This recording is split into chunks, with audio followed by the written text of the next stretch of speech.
welcome to Live with Dr. Ken. We are here with Crystal Bergman, who is the label operations manager at Madison Line Records.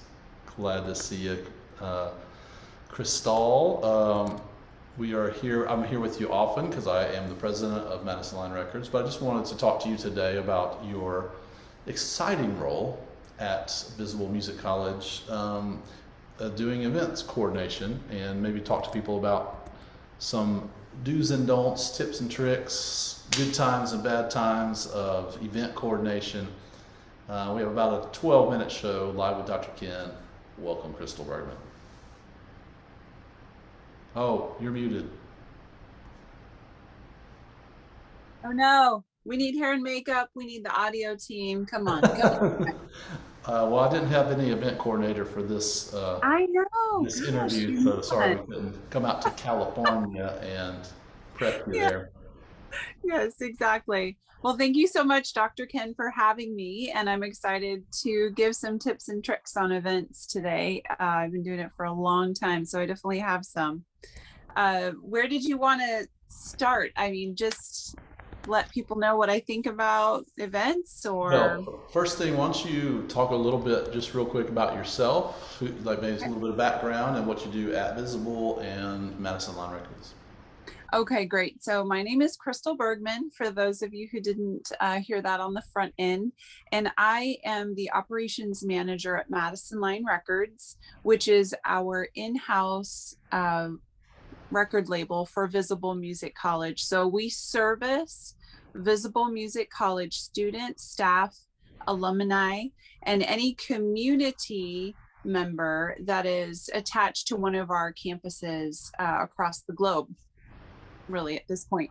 And so we're passionate about partnering with people in their music. And I also get to be in charge of our four main events at the college. Currently, we call it corporate events coordinator. Basically, it's all my fault if it's an event that's large. Right. So you've done events in the past. What kind of events are maybe your favorite things to do? Yeah, I've done events in the past, even before I got to Visible, and I was in conference coordination. So we did trade shows for industry events, and really that was you know, dealing with 50, 60,000 people coming to an event. And that trial under fire was a really good experience for me as a young executive, because I got to see you can plan something all day long, but until you have human beings experiencing whatever the event is, you don't really know what to expect. And I equate it a lot to like a science experiment. You have a control and you have a variable. And the control aspect of things is for the event coordinator. That's the basics that everybody needs to control when they are inviting the public into a space. And then there's the variables that you literally can't control no matter what you do. And so you try to mitigate those and make them you try to mitigate and make the variables smaller than the things that you actually can control. And so a lot of my earlier years, I got a lot of experience in that. And so when I came to Visible and started doing events at Visible, I already had a lot of experience that I was able to use and speak from that space when we were doing, CD release parties or Christmas concerts or whatever. So yeah, I feel like I've been doing this a long time. I do events at home and I do events for local things. And so I'm an event coordinator lady. So let me ask you this then. Maybe this can bring you back to your first love around Mm-hmm. events. Why do an event? Well, it's a really good question, because maybe I've been doing it too long. It's like, I don't know. Why do we do that? Because we have to, because it's on my calendar. By God. Because Ken said so. No, really the heart of what attracted me to Visible, and probably why I continue to stay for just my career, has really just been here at Visible, and I'm so proud of that, and I'm so passionate about where I work. But the concept of community, really, and we say it a lot at Visible, we talk about community a lot, but it's really in the core and the heart of a lot of people that either come to school here or work here or are invested, is community. And an event gives you that moment to come together, to be community together. Seasonally, I love seasonal rhythms. It's always nice to start off a new season with getting together and doing life together and seeing how everybody has been for the summer. And our last event that we did, Visible Fest, we got to catch up with a lot of faces, a lot of alumni, staff, students that we hadn't seen all summer, and just get to connect and spend some time together. And so I think that that's probably the core of what continues to motivate me to do events, because it's biblical that we are to do life together and we are to be community together. And it is life-giving to spend time with one another. And so I think that that ultimately drives my passion to continue doing it, is spending time with people. Well, that's good. That's really encouraging. So we only have, like 10 minutes on this Yes. whole podcast. I wonder what your well, I say that because I'm about to ask you a couple of crazy questions, which is Okay. simplify everything down into blah blah blah. What is the one thing you need at every event? Well, okay. So I was thinking about how to prepare for this, because there is, and a lot of things that even Dr. Ken and I do together, there are manuals and lists a mile long of all of the little details that actually do need to get done. And I joke a lot, but when you go to an event and nothing catastrophic happened, that means somebody behind the scenes thought of a million things that needed to get done and occur and be there for you to simply arrive at an event, experience what you were supposed to experience, and leave.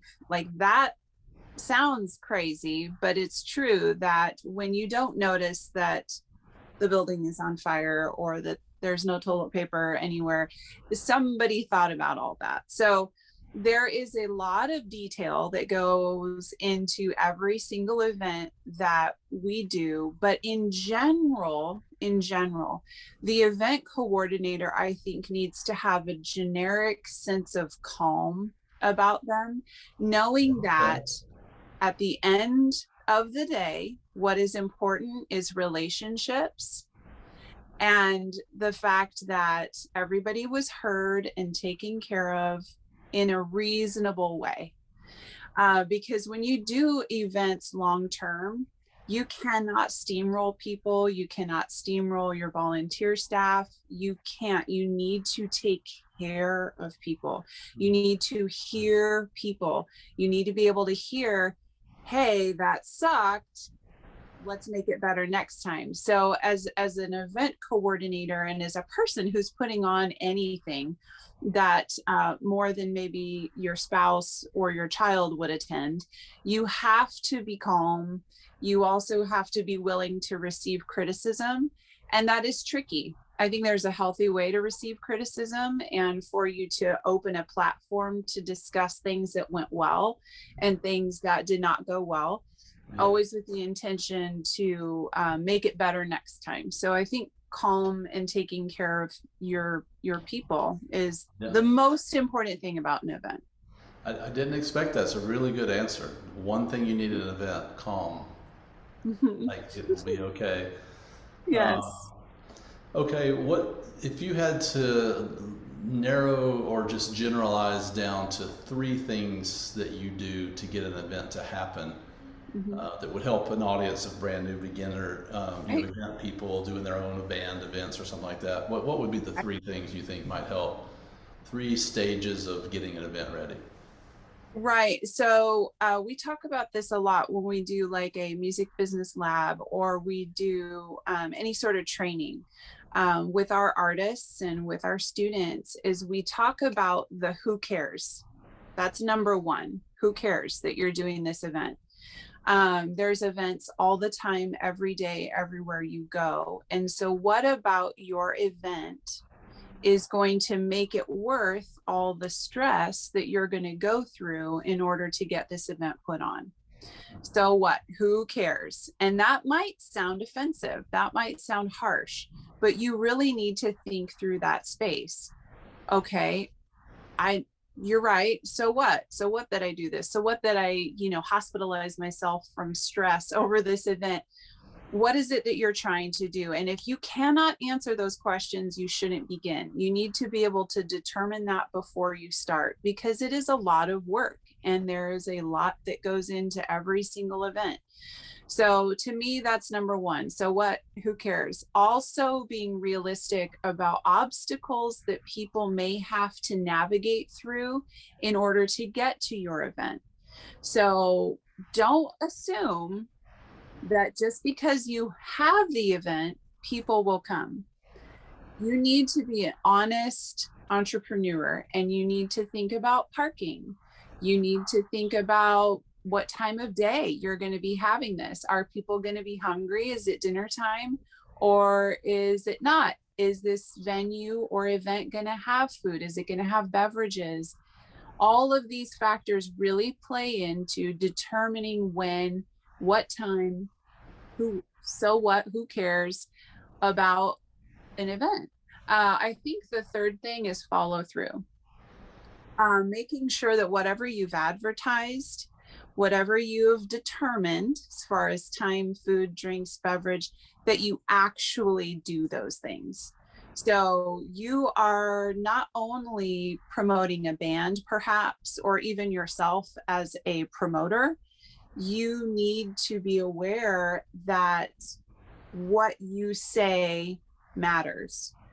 So if you're a new promoter or if you've been in the business forever, if you say, hey, come to this place this time and you can have this food or this drink, people need to be able to do that. Because if you don't do that, next time you try to put on an event, people are going to go, well, I just don't know if I want to go because last time they did this, it was a mess and I never wanted to go again. So I would say that it's important to state why, who cares, what time of day, make sure you follow through on what you've advertised. Those are kind of basic, obvious things, but you would be surprised how some people forget those things. Yeah. Okay, well, we're going to wrap it up. Is there any event coming up or something, a single release recently, anything you want to point to today that would be number one on your list? Everybody go see this, be a part of this event around For sure. Because I get to run the label at the college, we always have exciting releases coming out. This year specifically, we have a really full calendar. The next, Hope Van Duzer, she just released a single that was amazing. You Are Enough for Everybody, check that out for sure. Also, the next big event that we have coming up is Visible Christmas.